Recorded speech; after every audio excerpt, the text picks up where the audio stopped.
Seja bem-vindo ao Life Produções. Mas antes do vídeo começar, eu gostaria de pedir a você que curta este vídeo, inscreva-se no canal e ative o sino de notificações. Livro Ele Veio para Libertar os Cativos. Autora Rebecca Brown. Capítulo 14. O espírito humano, o estar na brecha e o mundo espiritual. Rebeca. O espírito humano.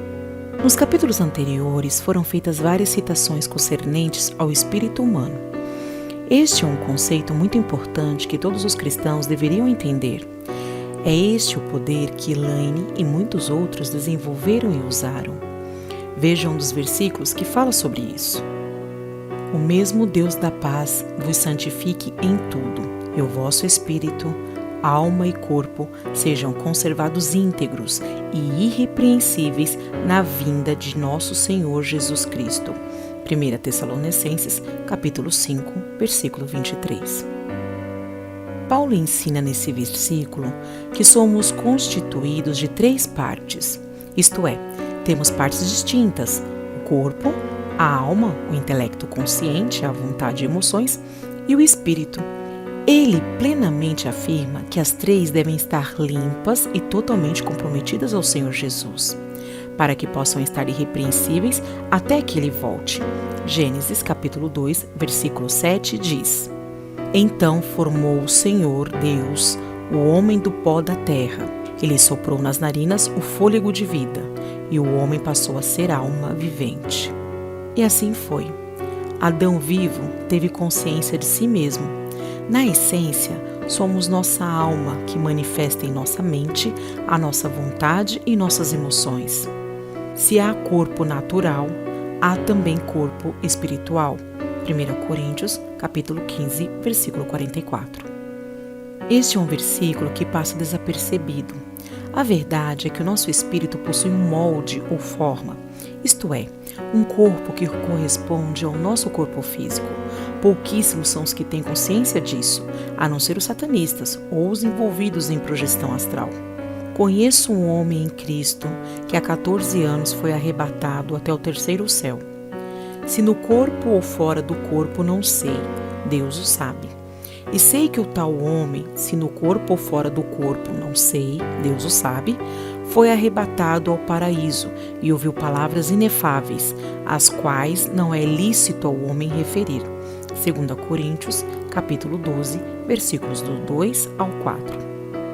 Depois destas coisas, olhei, e eis não somente uma porta aberta no céu, como também a primeira voz que ouvi, como de trombeta ao falar comigo, dizendo: Sobe para aqui, e te mostrarei o que deve acontecer depois dessas coisas. Imediatamente eu me achei em espírito, e eis armado no céu um trono, e no trono alguém sentado. Apocalipse, capítulo 4, versículos 1 e 2. Estes versículos, como tantos outros, mostram experiências que foram percebidas pelo espírito da pessoa e que o corpo espiritual estava separado do corpo físico. Note que, quando João afirma que estava em espírito, ele usa um E minúsculo, fazendo entender que estava em próprio espírito. O mesmo não acontece quando se fala do Espírito Santo, usa-se o E maiúsculo, como pode-se verificar em Apocalipse capítulo 1, versículo 10. Achei-me em espírito no dia do Senhor, e ouvir por detrás de mim grande voz como de trombeta. Apocalipse capítulo 1, versículo 10. Porque a palavra de Deus é viva e eficaz, e mais cortante do que qualquer espada de 2 gumes, e penetra até o ponto de dividir alma e espírito. Hebreus capítulo 4, versículo 12. Você já se perguntou por que é necessária a divisão entre a nossa alma e o espírito? De acordo com Hebreus capítulo 4, versículo 12, pode ser feita uma separação da alma e espírito. Figura A: homem, corpo, alma, espírito. Figura B: Adão, antes da queda, era o único homem feito à imagem de Deus. Ele pode se comunicar com Deus, que é espírito. Figura C: com a queda aconteceu um desastre. O misterioso elo foi destruído. Era o fim da livre comunicação de Adão com Deus. Veja Hebreus, capítulo 4, versículo 12. O primeiro homem, Adão, antes da queda, podia se relacionar ao ver o mundo espiritual do mesmo modo que o físico. Como? Pelo uso do corpo espiritual. Podemos verificar isso pela facilidade com que ele podia andar e conversar com Deus no jardim do Éden. Ele tinha consciência tanto de seu corpo espiritual como de seu corpo físico. A sua alma, o intelecto consciente e a vontade, controlavam ambos os corpos, físico e espiritual. Entretanto, com a queda, veio a morte espiritual. Isto é, Adão e seus descendentes não mais tiveram consciência de seus corpos espirituais e assim não puderam mais se comunicar com o Senhor. No novo nascimento, quando aceitamos a Jesus como Senhor e Salvador, nosso corpo espiritual renasce ou é rejuvenescido. Assim, podemos ter comunhão e adorar a Deus como Adão fazia antes da queda. O fato é que através do nosso espírito humano, que comunicamos com Deus com a ajuda do Espírito Santo, e isto é claramente demonstrado no versículo abaixo. Mas vem a hora, e já chegou, quando os verdadeiros adoradores adorarão o Pai em espírito e em verdade, porque são estes que o Pai procura para seus adoradores. Deus é espírito, e importa que os seus adoradores o adorem em espírito e em verdade. João, capítulo 4, versículos 23 e 24.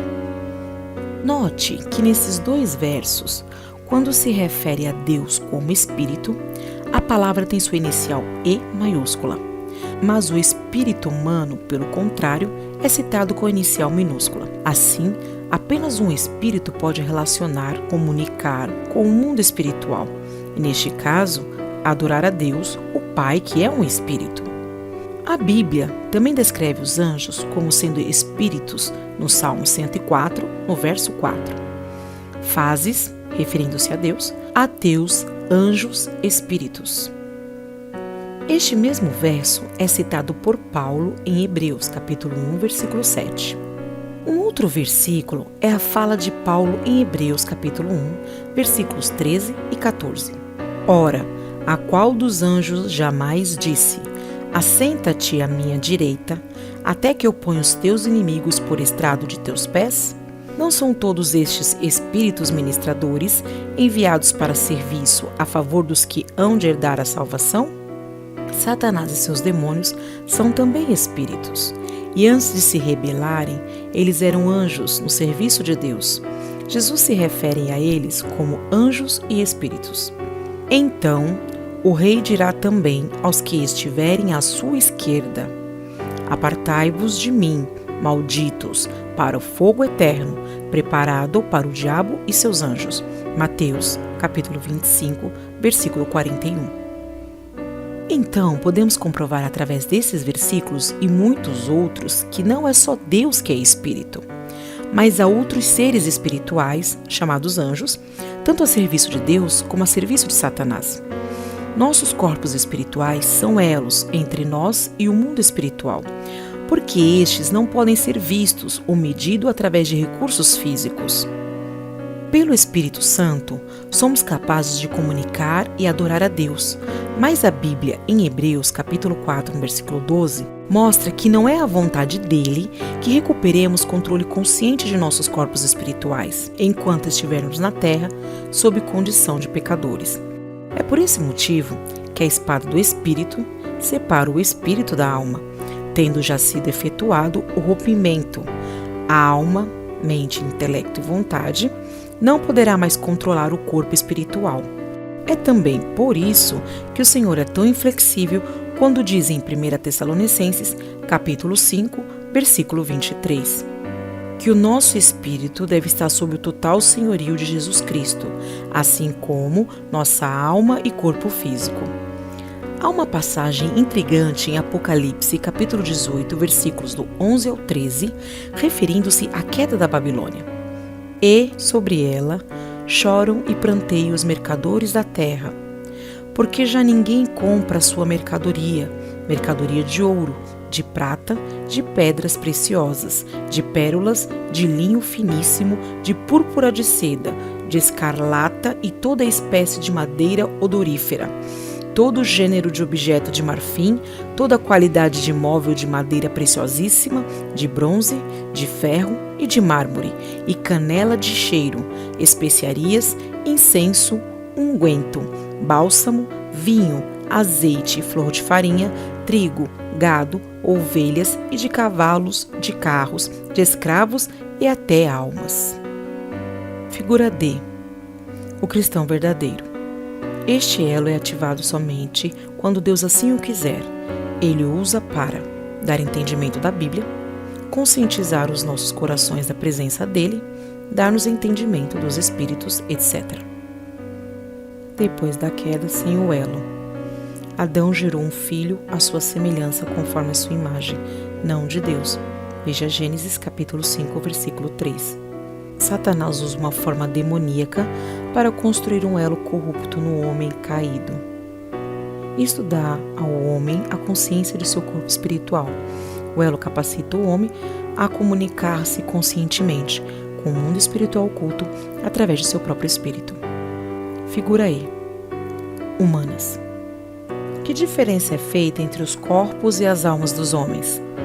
Há uma inteligência e um poder fenomenal nos corpos espirituais humanos, especialmente quando estão sob o controle da alma. Satã trabalha desde a queda de Adão para ganhar o uso desses corpos espirituais para seus próprios propósitos malignos. Os corpos dos homens são fracos e servem muito pouco a Satanás. O mesmo não se pode dizer dos corpos espirituais sob o controle consciente de suas almas. O objetivo de Satanás é ensinar as pessoas a recuperar o controle consciente de seus corpos espirituais. Muitos o fazem, e quando conseguem, passam a perceber o mundo espiritual do mesmo modo que o físico. Assim, conversam livremente com os demônios, conseguem sair de seus corpos físicos usando os corpos espirituais. Vão a lugares e conseguem fazer certas coisas que, para a média das pessoas, é encarado como poder sobrenatural. Foi com seus corpos espirituais que as bruxas e bruxos atiraram-nos, Elaine e eu, contra as paredes e pelo quarto sem estarem presentes fisicamente. Éramos incapazes de vê-los porque os nossos olhos físicos não podem ver o espiritual. Deus não quer que seus filhos controlem seus corpos espirituais desta maneira. Se o fizéssemos, não só estaríamos totalmente abertos às tentações do pecado, não seríamos integralmente dependentes de Deus, e também estaríamos constantemente conscientes de Satanás e seu reino. Há uma classe de demônios que intitulam a si mesmos de demônios do poder. Ao que parece, são eles que promovem a cola, modo de dizer, para estabelecer a ligação entre a alma e o corpo espiritual, capacitando a pessoa a controlar conscientemente este último. A imaginação é o passo fundamental para desenvolver o elo entre a alma e o espírito. Esta é a razão por que devemos trazer todos os pensamentos cativos a Cristo. 2 Coríntios, capítulo 10, versículos 3 ao 5. Um bom exemplo disso pode ser encontrado nos jogos RPG, em que a imaginação funciona como elo com o mundo espiritual. Descobrimos que podemos poupar tempo e esforço no que diz respeito à libertação de quem se envolveu com o ocultismo. Devemos dizer à pessoa que o primeiro demônio a ser expelido deve ser o demônio do poder. Se ela não deseja realmente a libertação ou está tentando enganar-nos, ela recuará rapidamente ao constatar que perderá por completo a habilidade. Se ela não deseja realmente a libertação ou está tentando enganar-nos, ela recuará rapidamente ao constatar que perderá por completo a habilidade de usar o corpo espiritual. Como se dá o processo da bruxaria?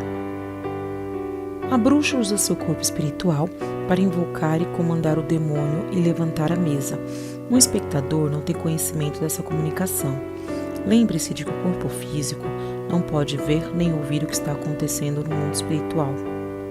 Constatei que esta é uma porta frequentemente deixada aberta e o resultado é o sofrimento causado por Satanás e seus demônios ao importunar constantemente a pessoa. Se a mesma quiser alívio, deverá pedir ao Senhor para remover toda e qualquer habilidade para perceber o mundo espiritual e também que ele divida a alma do espírito, como está em Hebreus capítulo 4, versículo 12. Depois, ela só poderá perceber o mundo espiritual quando o Senhor escolher dar-lhe essa percepção. o espírito dela estará totalmente sob o controle do senhorio de Cristo. Nós, os cristãos, devemos pedir ao Senhor que controle completamente os nossos espíritos. Muitos caem na armadilha de aprender a controlar seus próprios espíritos. Já ouvi muitos dizerem: meditei até que tivesse uma experiência espiritual, até que experimentei Deus. Os cristãos têm experiência no espírito, visões e revelações.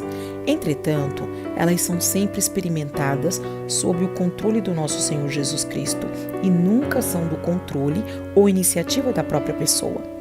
Se um cristão for capaz de escolher quando e como ter essas experiências, devo dizer seriamente que duvido que as mesmas venham de Deus. Na realidade, são de Satanás. Lendas do passado mostravam as bruxas voando pela noite em cima de uma vassoura. Esta é uma representação simbólica da projeção astral. Verdadeira projeção astral, passo 1, alma conscientemente controla o corpo espiritual. Passo 2, o espírito é enviado a um determinado lugar para ouvir conversas. Isto é uma projeção astral. O espírito pega toda a conversa. Muitos cristãos pensam que precisam esvaziar suas mentes para que o Espírito possa falar através deles ou controlá-los. A Bíblia fala claramente que devemos cooperar ativamente com o Espírito Santo. Todas as vezes que esvaziarmos nossas mentes, o Espírito que falar através de nós não será o Espírito Santo. Inúmeros cristãos são enganados devido à falta de conhecimento dos princípios divinos concernentes a seus espíritos. As profecias que são entregues pelos que esvaziam suas mentes, pensando que isso dá o controle ao Espírito Santo, são profecias demoníacas. Muitos são os cristãos enganados a esse respeito. Pensam que pelo fato de um certo profeta falar sobre coisas que somente Deus sabe em suas vidas, a profecia deverá ser aceita.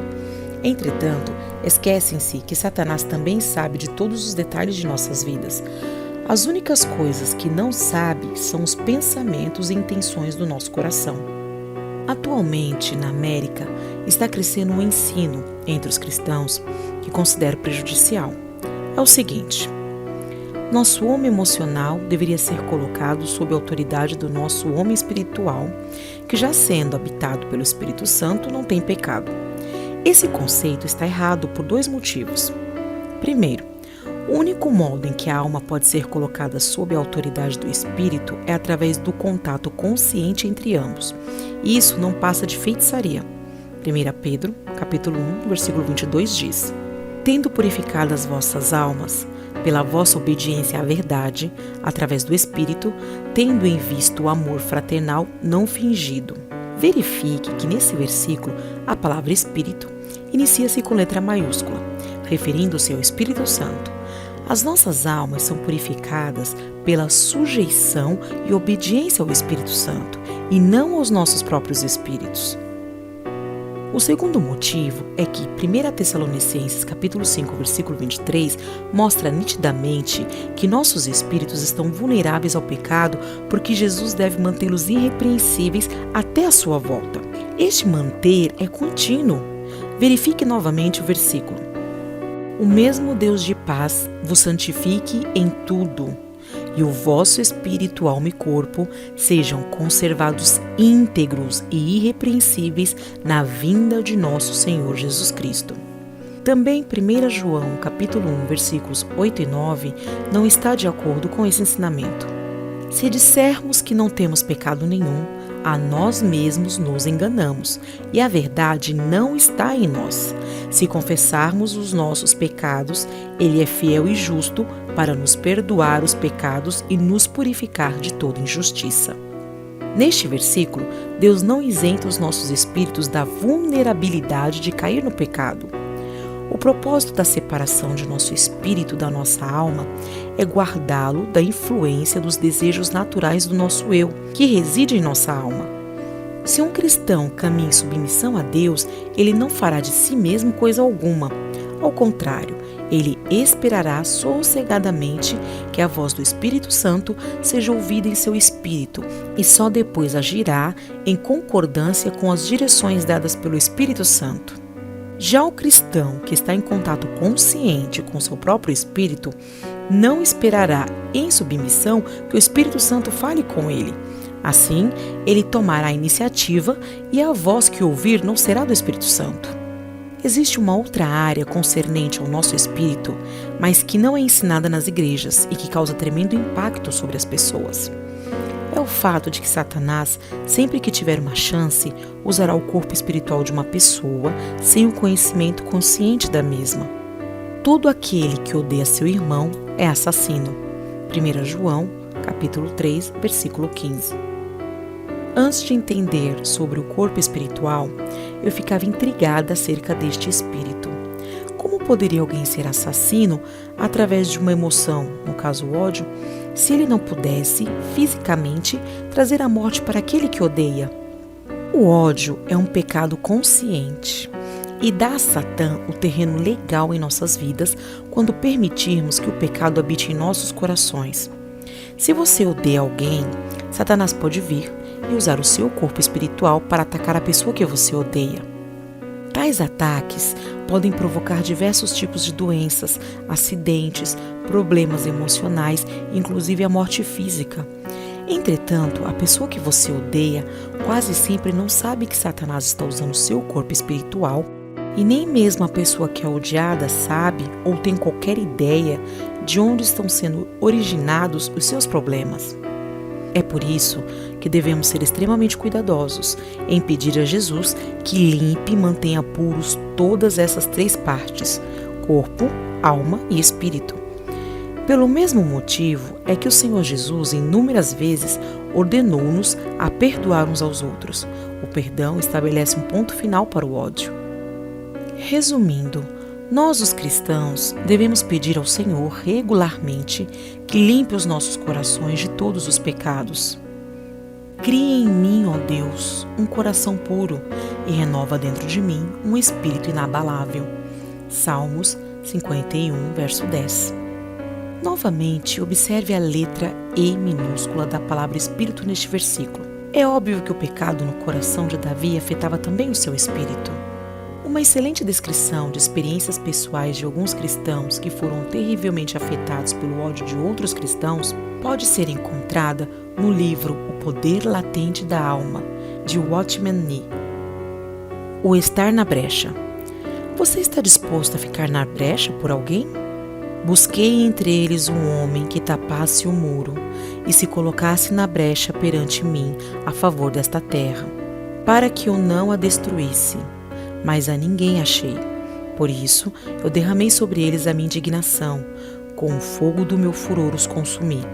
Fiz cair sobre a cabeça o castigo do seu procedimento, diz o Senhor Deus. Ezequiel, capítulo 22, versículos 30 e 31. O estar na brecha pode ser feito de maneiras diferentes. Frequentemente se fará necessário pedir ao Senhor para deixar você na brecha em favor de uma determinada pessoa, a fim de que a mesma tenha a oportunidade de ouvir o Evangelho, livre da interferência demoníaca. Leia de novo 2 Coríntios, capítulo 4, versículos 3 e 4. Mas, se o nosso Evangelho ainda está encoberto, é para os que se perdem que está encoberto, nos quais o Deus deste século cegou os entendimentos dos incrédulos, para que não lhes resplandeça a luz do Evangelho da glória de Cristo, o qual é a imagem de Deus. Em Ezequiel, capítulo 22, versículos do 30 ao 32, Deus estava à procura de alguém que se prontificasse a ficar na brecha e lutar contra Satanás e seus demônios que estavam cegando as pessoas para que as mesmas não pudessem ver a necessidade de um Salvador. Já que o Senhor não conseguia achar uma pessoa, ele decidiu que teria de derramar de sua ira e punição sobre elas por causa de seus pecados. Agora, quem fica na brecha por todos os pecadores é Jesus Cristo. Foi esse o motivo por que ele veio à terra, sofreu a punição em nosso lugar e morreu por nós. Contudo, esse foi o exemplo deixado por ele a nós. Não podemos pagar o preço pelos nossos pecados e pelos de mais ninguém, mas podemos lutar pelos outros, e é neste sentido que, acredito, podemos ficar na brecha por eles. Os guerreiros cristãos devem estar dispostos a estar na brecha e lutar no campo espiritual para quebrar as forças demoníacas que cegam os incrédulos. Paulo fala claramente sobre isso em Efésios capítulo 6, versículo 12. Porque a nossa luta não é contra o sangue e a carne, e sim contra os principados e potestades, contra os dominadores deste mundo tenebroso, contra as forças espirituais do mal nas regiões celestes. Frequentemente fazemos a oração que se segue: Senhor, por favor, deixe-me ficar na brecha por e lutar por ele, para que seus olhos sejam abertos e que ele fique livre da escravidão demoníaca e ele passe a ver a necessidade que tem de Jesus. Ainda o Senhor nos mostrou uma outra maneira de ficar na brecha. Leia os versículos que se seguem. Porventura, não é este o jejum que escolhi? Que soltes as ligaduras da impiedade, desfaças as ataduras da servidão, deixes livres os oprimidos e despedaces todo o jugo? Isaías, capítulo 58, versículo 6. Levai as cargas uns dos outros, e assim cumprireis a lei de Cristo. Gálatas, capítulo 6, versículo 2. Ninguém tem maior amor do que este, de dar a alguém a própria vida em favor dos seus amigos. João, capítulo 15, versículo 13. Os versículos anteriores mostram nitidamente que o Senhor espera que ajudemos a levar as cargas e feridas dos nossos irmãos e irmãs, e que também lutemos o quanto se fizer necessário para libertá-los da opressão. E a única maneira de fazer isso é estar na brecha. No que diz respeito ao seu pastor e ministro, estaria você disposto a se colocar na brecha por eles? Se realmente estiverem pregando sobre Jesus e expondo Satanás como devem, eles sofrerão todo tipo de oposição. Os servos do diabo, camuflados de cristãos, irão atacá-los com seus corpos espirituais e demônios, todas as vezes em que tentarem falar e em muitas outras ocasiões também. Estes satanistas, com frequência, ocupam cargos de destaque nas igrejas. Há uma urgente necessidade de jovens que disponham a ficar na brecha por seus ministros e que também peçam ao Senhor que os deixe lutar por eles. Em outras palavras, quaisquer ataques demoníacos direcionados ao pastor deverá primeiro ir contra você, o que significará sofrimento tanto físico como emocional. Pode ser que você não consiga ir à igreja todos os domingos por estar muito doente. Poderá sofrer acusação falsa dos membros de sua igreja. Você está doente porque não está indo à igreja? Diante disso, estaria disposto a sofrer uma acusação dessas e não se defender por ter que guardar silêncio a respeito de seu sumiço? Estar na brecha por alguém é um modo de dar a própria vida por um amigo. Quero esclarecer uma coisa. O fato de ficar na brecha não significa aceitar o que vem dos demônios. O propósito é ficar no poder de Jesus Cristo e você não deverá aceitar as doenças ou quaisquer formas de opressão. Terá que rejeitar toda opressão demoníaca no nome de Jesus Cristo e proibir que a mesma o aflija, assim como a pessoa por quem estiver lutando. Em primeiro lugar, esse é todo o propósito de se estar na brecha. Você não poderá colocar a si mesmo na brecha. Somente o Senhor poderá fazê-lo, porque Ele é quem controla seu corpo espiritual. O que precisa fazer é pedir que Ele o coloque na brecha conforme a vontade dEle. Deve estar disposto a permitir que o Pai o use como quiser para beneficiar outra pessoa. Você não pode decidir como será usado. Deixe-me esclarecer uma coisa. Raramente você estará consciente de que está na brecha. Isso é porque Deus tem o controle total de nossos corpos espirituais. Não vemos o mundo espiritual do mesmo modo que o físico. Somente em ocasiões especiais, o Senhor permite-nos ver o mundo espiritual. Isso em um curto lampejo de tempo. Só irá saber que está na brecha somente quando o Senhor revelá-lo a você ou quando Ele confirmar que os problemas em seu corpo físico é o resultado de seu corpo espiritual que está na brecha. Você já passou por um período de intensa oração intercessória em que se sentiu extremamente exausto depois? Isso acontece porque enquanto estava orando com o corpo físico e a mente, Deus levou seu corpo espiritual e colocou em combate com as forças demoníacas contra as quais você estava orando. A fadiga que é sentida é o reflexo do estresse experimentado pelo corpo espiritual. As feridas infligidas ao seu corpo espiritual, com frequência, manifestam-se através de vários sintomas em seu corpo físico.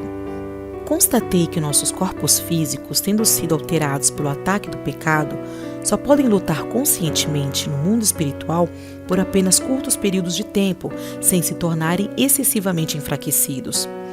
As bruxas e os bruxos envelhecem muito rapidamente, pagam caro nos corpos físicos pelas frequentes interações com o mundo espiritual.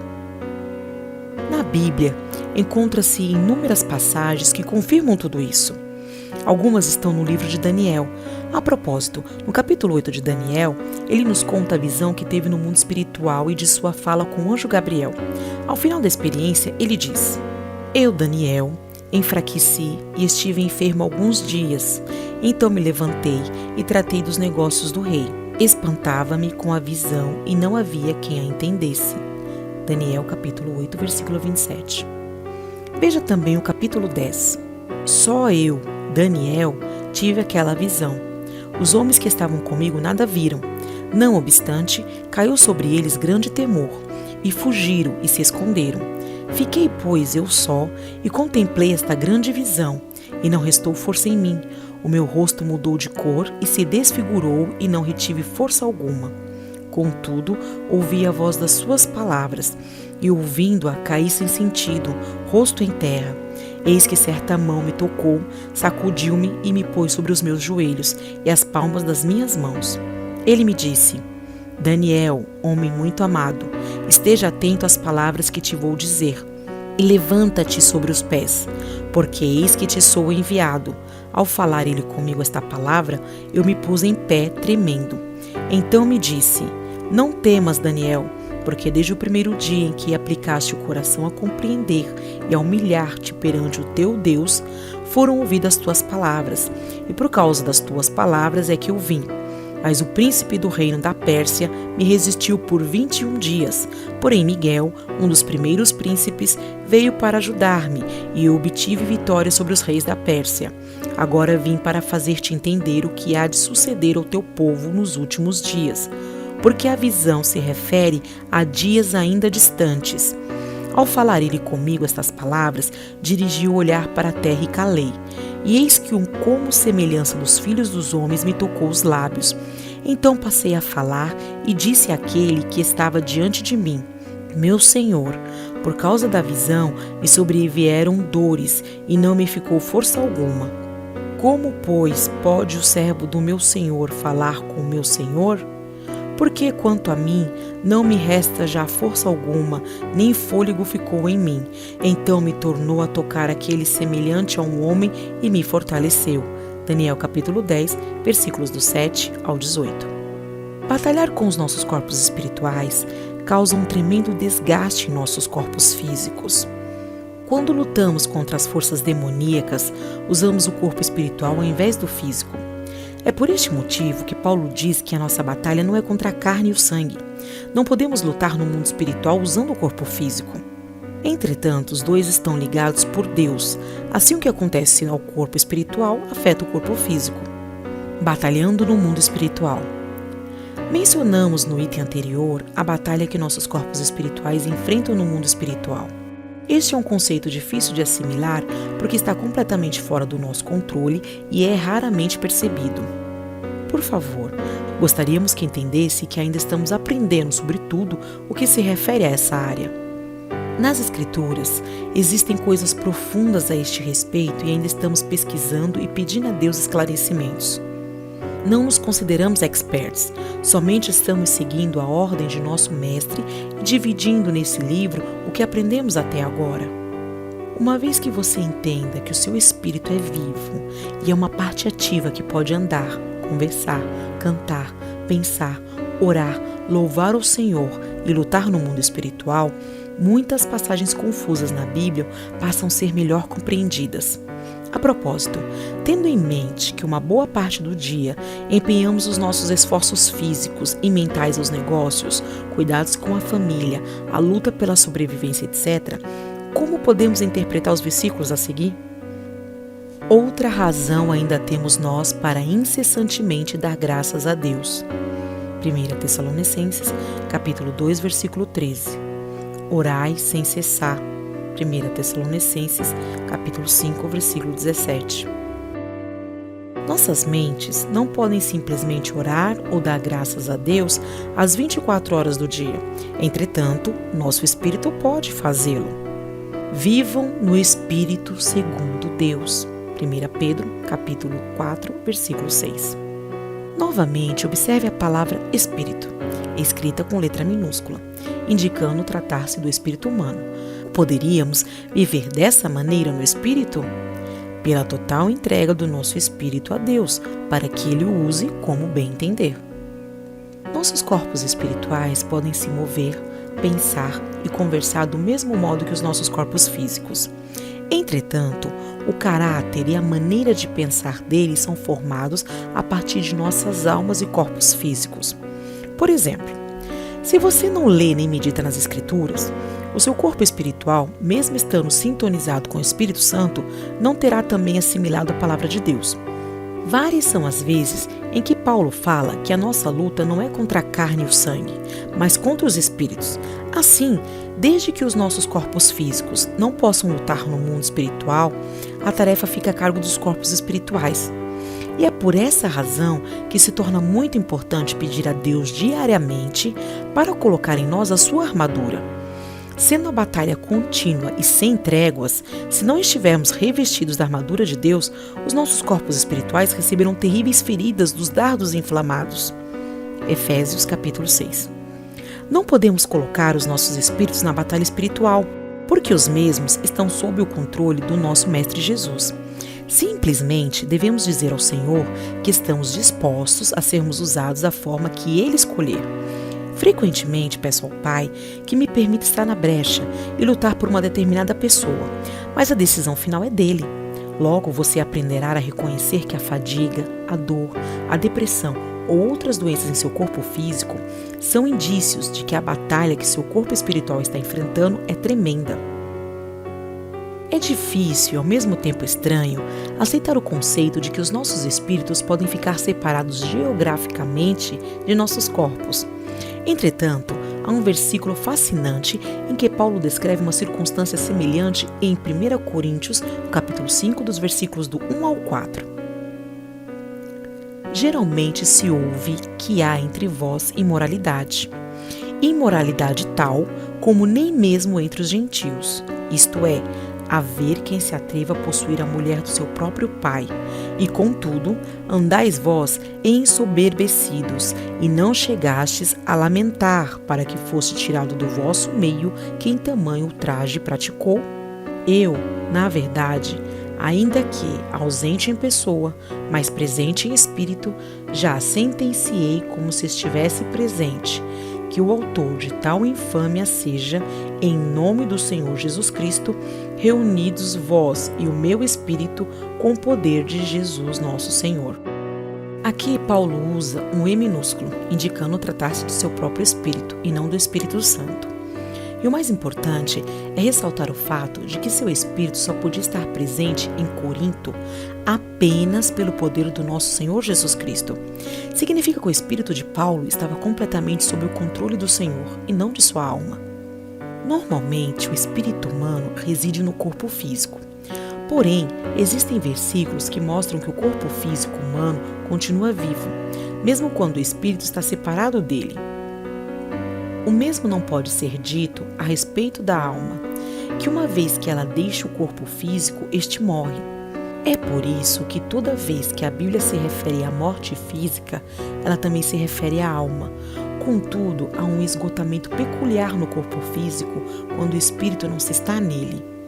Tenho estado, através dos anos, envolvida neste ministério e o Senhor mostrou-me que o esgotamento em nossos corpos físicos cria uma aguda perda de proteínas. Se não tivermos todo o cuidado de levar o consumo de proteínas de alta qualidade durante o período de intensas batalha espiritual, ficaremos consideravelmente fracos. A Bíblia tem muito o que dizer a respeito. Desde que Deus, através de sua aliança com Noé, ordenara-lhe a comer carne, Satanás e seus demônios tentam fazer com que as pessoas deixem de comê-la. É interessante notar que hoje em dia os hindus e muitas outras religiões orientais, sendo que todas são forma de adoração demoníaca, acreditam que os poderes de um médium ou de um adepto dependem da presença em seus corpos de um fluido sutil chamado akasa. Este de curta duração e sem o qual os demônios são incapazes de agir, deve ser restaurado apenas por uma dieta vegetariana e pela castidade.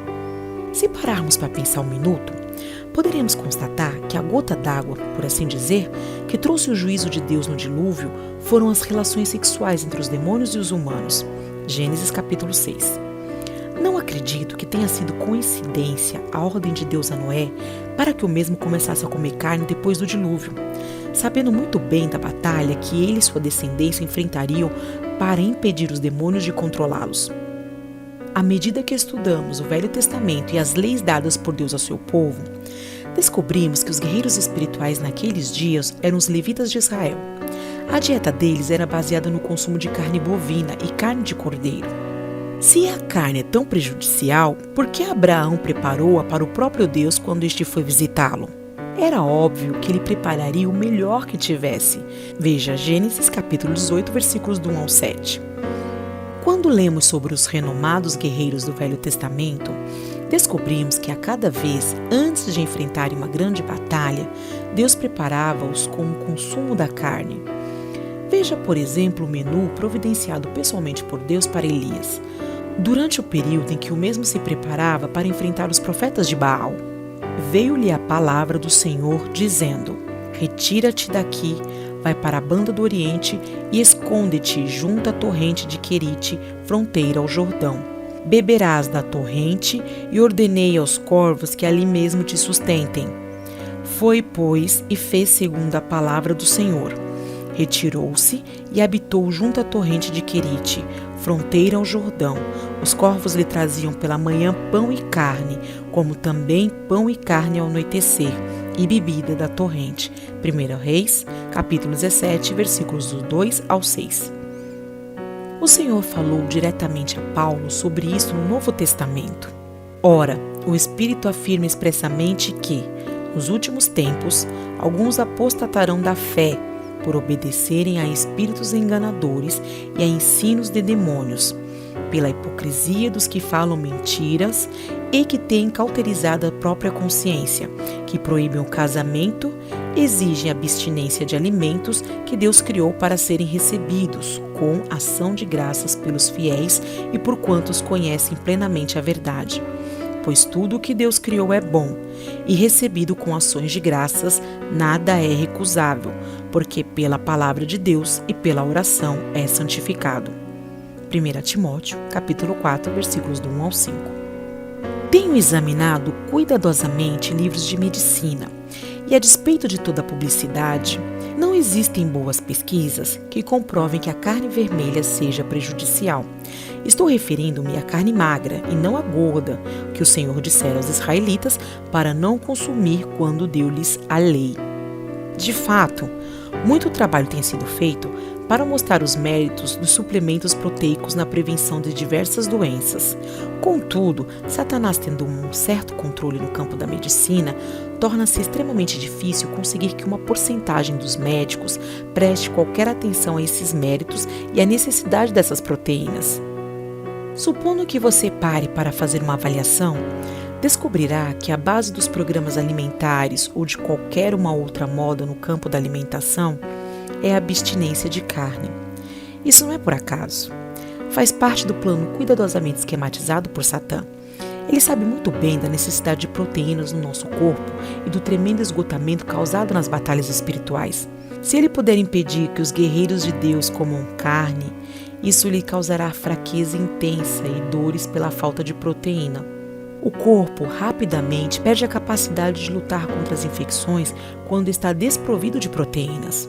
Hoje, inúmeras pessoas morrem desnecessariamente porque os médicos na medicina moderna não suprem suas taxas de consumo de proteínas. Descobrimos que, nos períodos de intensa batalha espiritual, se faz necessário comer carne pelo menos 2 vezes ao dia. Se não o fizermos, rapidamente perdemos as forças e ficamos fisicamente doentes. Trabalhei com muitas pessoas que, sob intensos ataques de bruxaria, se tornaram excessivamente enfraquecidos e até mesmo adoeceram. O fato é que elas não estavam cientes dos princípios concernentes à necessidade de ingerirmos proteínas. Entretanto, inúmeras foram as que apresentaram melhoras quando aumentaram a quantidade de carne em suas dietas. Não se esqueça de uma poderosa arma quando estiver experimentando dores, depressão e exaustão devido a batalhas espirituais. Estou me referindo ao louvor. Nunca esquecerei a noite em que o Pai ensinou-me esta lição. Eu tinha ido para a cama, entretanto, incapaz de dormir, eu revirava-me nela. Estava profundamente deprimida, exausta, com muita dor, e tudo parecia-me impossível. Na realidade, o que eu fazia no momento era sentir pena de mim. De repente, o Pai permitiu-me ver que estava numa batalha, isto é, o meu corpo espiritual. Contudo, eu não estava lutando. Estava no chão, rodeada de demônios, e eles zombavam e atiravam pedras em mim. Eu não me importava. Estava tão cansada que esperava que eles me matassem. Não queria viver. Não havia para onde correr e a única saída para aquela situação era levantar e lutar. Porém, eu estava cansada e deprimida demais para fazê-lo. Não sei se Elaine sabia o que estava acontecendo, mas estou certa de que foi em obediência ao Pai que ela entrou no quarto no exato momento e colocou uma de nossas fitas de músicas cristãs. A verdade é que eu não estava com humor para ouvir música, principalmente hinos de louvor. Ela não disse nada, tão somente assentou-se e ouviu a fita. E assim, gentilmente e persistentemente, o Espírito Santo mostrou-me como estava errada em ficar naquela autocomiseração.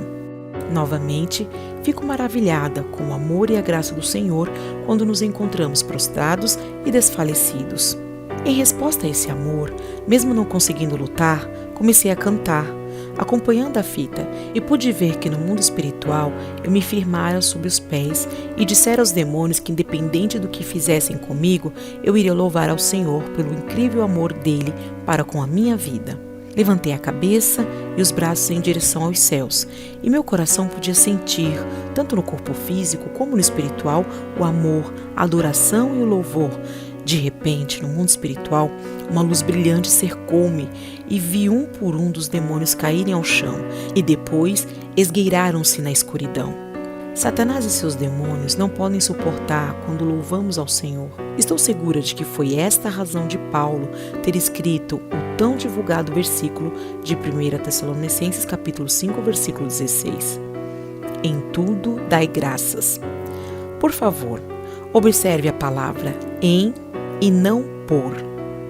Assim, por pior que sejam as circunstâncias e por maior certeza que tenhamos que Satanás e seus demônios nos cercam, devemos louvar ao Senhor. Isso fará com que a fonte de nossos problemas, Satã, rapidamente perca força e seremos mais e mais abençoados. Lembre-se, quando estiver em uma luta espiritual, todas as armas descritas na Bíblia são válidas. Podemos dizer o mesmo sobre as táticas de guerra mencionadas na Palavra de Deus. Os salmos são de grande ajuda. Não se esqueça de pedir ao Pai para firmar os seus pés sobre a rocha, que é Jesus. Do mesmo modo, no que diz respeito à sua retaguarda, o Senhor irá mostrá-lo passo a passo o que deverá ser feito. Você está disposto a servir o Senhor desta maneira? Deus abençoe a tua vida e obrigado por assistir o vídeo até aqui. Mais uma vez lhe convido, inscreva-se no canal e ative o sino de notificações para receber os próximos conteúdos produzidos aqui neste canal. Muito obrigado e até o próximo vídeo.